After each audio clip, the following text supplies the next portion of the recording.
Amados irmãos, antes de começar a homilia, queria expressar a minha dor e tristeza pelo aborto que aconteceu esta semana, de modo bem público, com defesa de pessoas, muitas vezes católicas até, ou que se dizem católicas, e que aceitam que se mate uma criança indefesa no ventre materno. Estamos no tempo em que o lugar mais perigoso de se viver não são as ruas do Rio, como falam por aí, mas o ventre da mãe.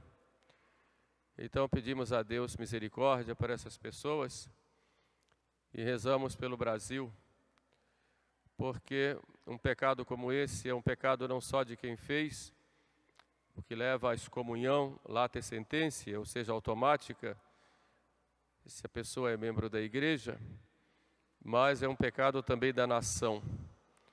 E os pecados das nações são terríveis para todos os membros das nações. E bradam o céu por vingança. Bradam o céu contra a ira divina, que se ofende, porque, como diz Jesus, tudo aquilo que nós fazemos ao menor dos meus irmãos, ele diz, nós fazemos a ele. E quando ele diz, deixai vir as criancinhas a mim, porque delas é o reino dos céus, então nós nos entristecemos e ficamos revoltados quando não matam as crianças no ventre materno, as corrompem quando nascem. Então rezemos pelo nosso Brasil, façamos desagravo, reparação, porque na verdade matam o próprio Cristo de novo. Dito isto, passemos à meditação a respeito das nossas leituras de hoje. Estamos agora no tempo chamado Peranum, que o padre usa sempre paramentos verdes, nos mostrando o caminho para a nossa santificação. Nossa igreja aqui é peregrina, e nessa peregrinação neste mundo nós devemos buscar a santidade de vida. Por isso as leituras, as orientações, as homilias, tudo isso durante o ano é exatamente para nos fortalecer, nos orientar, nos ensinar, nos corrigir, para que assim sejamos melhores e vivamos autenticamente como cristãos.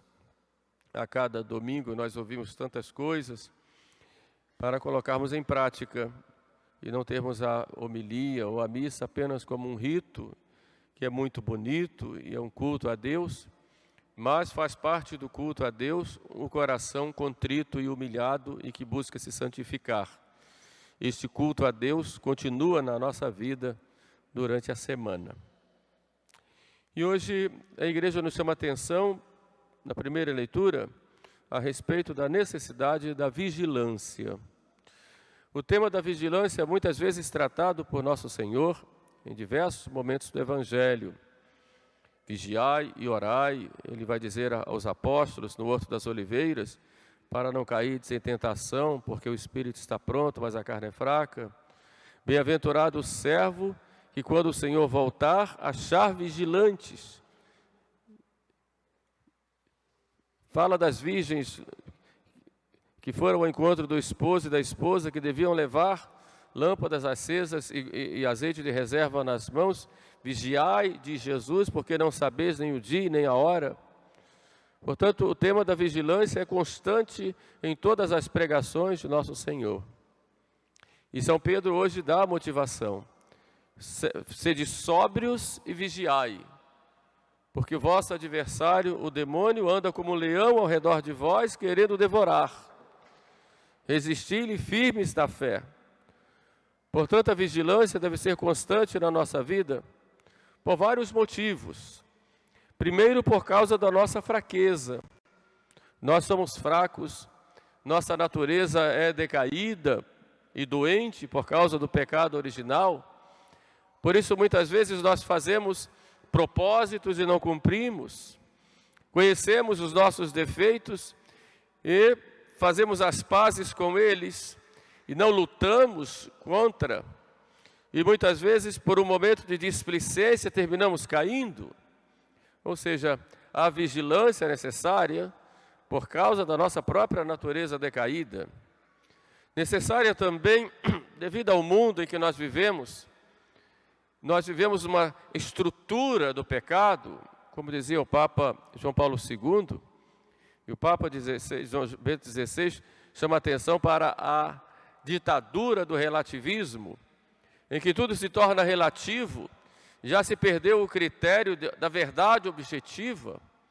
Então nós precisamos realmente vigiar diante dessa sociedade em que inverte os valores e perdeu a noção do certo e do errado. A verdade passa a ser aquilo que cada um acha, aquilo que cada um pensa. Então precisamos vigiar, porque nós somos frutos culturalmente dessa sociedade corrompida e que se organiza num combate contra a lei de Deus, em que tira Deus do trono e coloca o homem no trono. E posso dizer, está pior ainda, porque nem o homem está no trono, o que está no trono agora é a natureza, porque os animais passam a ter mais valor do que a vida humana. Esquecem de adorar um Deus que é Pai, para adorar a terra como Gaia, como mãe, a quem muitas vezes se reúnem até para prestar culto. É nessa sociedade em que nós vivemos. Por isso nós temos que estar vigilantes, seguindo o Evangelho, seguindo a nosso Senhor, que é Deus com o Pai e o Espírito Santo. Nosso compromisso é com Deus. Nosso compromisso é com a Trindade. Temos que vigiar também por causa do demônio, que trabalha o tempo todo. São João Crisóstomo dizia que trabalha mais para a nossa perdição do que para a nossa salvação. E é preciso se lembrar sempre que o diabo existe. E nós sabemos, mas nos esquecemos de no dia a dia estarmos vigilantes às suas artimanhas para nos perder, para nos levar ao pecado, porque o que ele quer é isso. Tem ódio de Deus, inveja de nós e nos odeia porque odeia a Deus, de quem nós somos a imagem e semelhança. Por isso o demônio nos odeia também e é nosso adversário, como disse São Pedro. O vosso adversário, o demônio, anda como um leão ao redor de vós, buscando devorar. E quando ele não consegue nos levar ao pecado, ele se vinga de nós, nos maltratando, nos ridicularizando através dos seus sequazes. Portanto, devemos estar vigilantes. Vigiai e orai, como diz nosso Senhor, para não cairdes em tentação. Esse cuidado nós devemos ter conosco. Mas, olhando agora o Evangelho, vamos encontrar Jesus, os pecadores e os fariseus. Essas duas parábolas que nós ouvimos, da ovelha perdida, da dracma perdida, ela vem de um conjunto de 3 parábolas. A seguinte é a parábola do filho pródigo, em que Cristo mostra como ele é misericordioso. E conta essas parábolas em resposta aos fariseus, que o criticavam pelo fato dele receber os pecadores e comer com eles. Realmente nós devemos abominar o pecado. Deus abomina o pecado, porque Deus é amor, mas Deus ama o pecador. O problema está como é que nós reagimos diante do pecado e diante de quem peca. Diante dos pecadores, e somos todos nós, mas nós temos a tentação de 2 atitudes.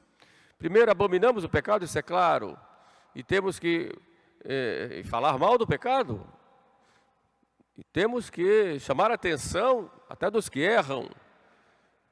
A Sagrada Escritura fala disso.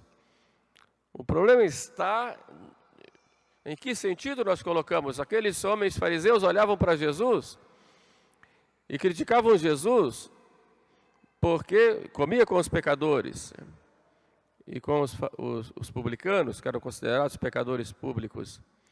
São Gregório Magno, comentando essa passagem, ele nos chama a atenção para duas atitudes. A primeira, o justo olha o pecador e tem que chamar a atenção e anunciar, como acabei de falar, da questão do aborto, é um pecado público, temos que falar mal, e temos que abominar tudo isto e tantos outros pecados que corrompem a nossa sociedade. Mas, qual é a nossa atitude interior diante do pecado dos outros? A primeira atitude pode ser uma atitude de orgulho, de vaidade, de achar que eu sou melhor que os outros.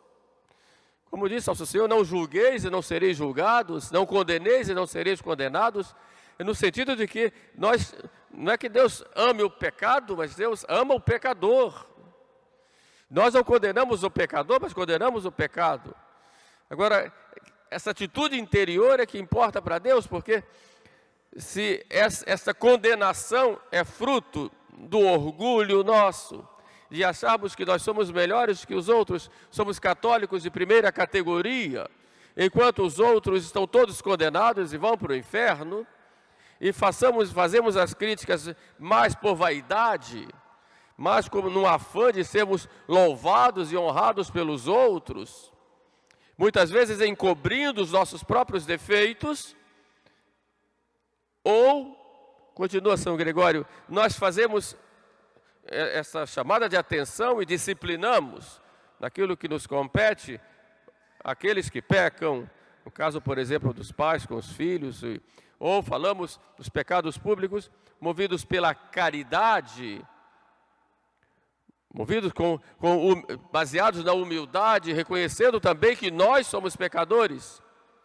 e que recebemos uma graça de Deus para enxergarmos isto e que lutamos a cada dia contra nosso orgulho e contra tudo aquilo que nos leva a ofender a Deus. Aí olhamos o pecador com misericórdia e não com vaidade. Por isso disse Jesus, se a vossa justiça não vai além da justiça dos escribas e fariseus, não entrareis no reino dos céus. Então a nossa atitude com relação aos que caem, não deve ser a atitude do fariseu, que olhava Jesus criticando porque Jesus estava lá com os pecadores. Mas deve ser a atitude de Cristo, que é a atitude daquele cheio de misericórdia, que olhando o pecador, ele desce do céu. O Filho se faz homem e vem ao nosso encontro para nos acolher, como o bom pastor que vai em busca da ovelha perdida. E sai ao seu encontro, e encontrando a ovelha, não maltrata a ovelha, não pune a ovelha, pega, poderia ali ter dado uma surra na ovelha, você se afastou das outras, mas não. O pastor coloca a ovelha nos ombros, cura suas feridas, e se alegra, e chama os seus amigos e diz, aqui está a ovelha perdida, alegrai-vos todos comigo. Esta é a atitude daquele que olha o pecador com humildade, agradecendo a Deus as graças que tem, pedindo por aquele que cai, para que também tenha essa graça. E quando vai corrigir ou mostrar-lhes os erros, não para achar que é melhor, mas para que o outro encontre a verdade e abra os olhos para a luz. Essa é a atitude de Cristo, que vai ao encontro do pecador que se arrepende. A mesma situação nós vemos aí nessa mulher que perde uma moeda, eram 10 moedas de prata, 10 dracmas de prata, perde uma. E ela, aflita, varre a casa e procura até encontrar a moeda. Esta mulher aí representa a igreja, que com as pregações, com as penitências públicas, com as chamadas de atenção, com as correções, até com as condenações e até com as punições. E a igreja tem o direito de punir também, exatamente para levar a conversão do pecador. e vai varrendo a casa, significa que a igreja deve estar constantemente cuidando para que o erro não penetre, porque o erro às vezes entra na igreja, penetra através dos pecados dos seus filhos e esconde a verdade e esconde o pecador, no sentido de que termina sendo, num certo sentido, liberal diante do pecador, aceitando aquilo que não deve ser aceito. Portanto, a igreja deve estar sempre varrendo a casa para ali achar o pecador e levá-lo à conversão. E é isso que ela faz em nome de Deus e faz movida e guiada pelo Espírito Santo, cada vez que no confessionário acolhe o pecador e lhe dá o perdão. É essa mulher que se alegra, que chama as amigas e vizinhas e faz festa com o pecador que se arrepende. Sejamos como essa mulher, sejamos como Jesus, olhando o homem com misericórdia. Nós queremos tanto que Deus seja misericordioso conosco. Queremos tanto a misericórdia dos outros quando nós caímos. E qual é a nossa atitude diante dos outros? É claro que não podemos compactuar com o erro. O erro não tem direitos. O homem não tem liberdade de errar. A liberdade do pecado não é liberdade, é escravidão. É Cristo que nos fala isso. Ou eu creio nele ou não. Mas ele é o Senhor. Aquele que vai ao pecado é escravo do pecado. Então, a liberdade é aquela capacidade que nós temos de escolher entre uma coisa e outra o que é melhor para nós alcançarmos o nosso fim último. Nós não podemos escolher o mal, escolher o erro. Em nome de direitos ditos de errar, pisam-se nos direitos de Deus. Não, não podemos. Agora, por isso, o mal deve ser combatido, né? O erro deve ser condenado, porque não tem direitos. Porém, com humildade, com caridade. Com caridade. É essa a atitude de Jesus. Um último ponto importante, de nós sabermos acolher, ou acolher-nos uns aos outros. Nós, católicos, nós somos uma família de irmãos. Temos todos a mesma fé, o mesmo Senhor, o mesmo batismo, os mesmos sacramentos, a mesma missa. Somos irmãos. Então, entre nós, deve haver uma acolhida muito grande, né? Como irmãos. Não devemos ficar nos digladiando, nos maltratando, nos criticando uns aos outros. Quando vamos à igreja, para a missa, é o encontro dessa família com Deus, tendo Jesus à frente, que se oferece em sacrifício, né? É o encontro dessa família, que é a igreja. Nós precisamos trabalhar muito isso entre nós, porque isso se perdeu em muitos lugares. Então, viver esse espírito de família, né? Ajudando-nos mutuamente, amparando-nos uns aos outros, sofrendo uns com os outros, alegrando-nos uns com os outros, chorando uns com os outros, quando há motivo para isso. Como diz São Paulo, alegrai-vos com os que se alegram e chorai com os que choram. Que não haja necessitados entre nós, não apenas do ponto de vista material, mas do ponto de vista moral, espiritual. Esse espírito de família, ele só vai ser exercido com misericórdia. E é exatamente isso que Jesus quer de nós, com essas parábolas que nós acabamos de ouvir. Também entre nós, esse espírito de humildade, de caridade, uns com os outros, até quando nós nos admoestamos mutuamente, com amor, né? sendo fiéis a nosso Senhor, não para pisar no irmão, mas para dizer: meu irmão, não é assim que Deus quer, vamos caminhar juntos. Caiu, levante-se, vamos. Esse espírito de família, que está cada vez mais necessário na nossa Igreja Católica, e que se perdeu com o tempo, e nós nos tornamos chamados católicos anônimos. Isso não pode ser. Somos um rebanho, sem ovelhas. Somos um rebanho, e vivamos como um rebanho, conduzidos por nosso Senhor e por aqueles que nosso Senhor colocou para nos guiar. Esse deve ser o nosso espírito durante a nossa caminhada aqui na terra.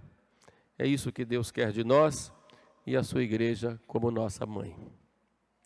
Que Nossa Senhora, nossa mãe, amanhã celebramos a festa de Nossa Senhora do Perpétuo Socorro, né? Que é padroeira de 2 comunidades nossas, em Nova Iguaçu e Volta Redonda. Temos um amor muito grande a esse título de Nossa Senhora, que ela nos envolva. Se vocês olharem o ícone de Nossa Senhora do Perpétuo Socorro, vocês vão ver Jesus agarrado na mão dela, né? Ou nas mãos dela. Quando olha a cruz, né? Meio que apavoradinho, o menino ali, e Nossa Senhora sustentando. Nós muitas vezes enfrentamos essas cruzes da vida e ficamos apavorados, né? Aterrorizados com tantas coisas. É nas mãos de Maria que nós vamos ter essa proteção. Isso aqui nos ensina e orienta a igreja. Que ela então nos socorra em todos esses momentos em que nos encontrarmos com essas dificuldades, seja dentro de nós mesmos, seja na sociedade em que nós vivemos. Louvado seja nosso Senhor Jesus Cristo.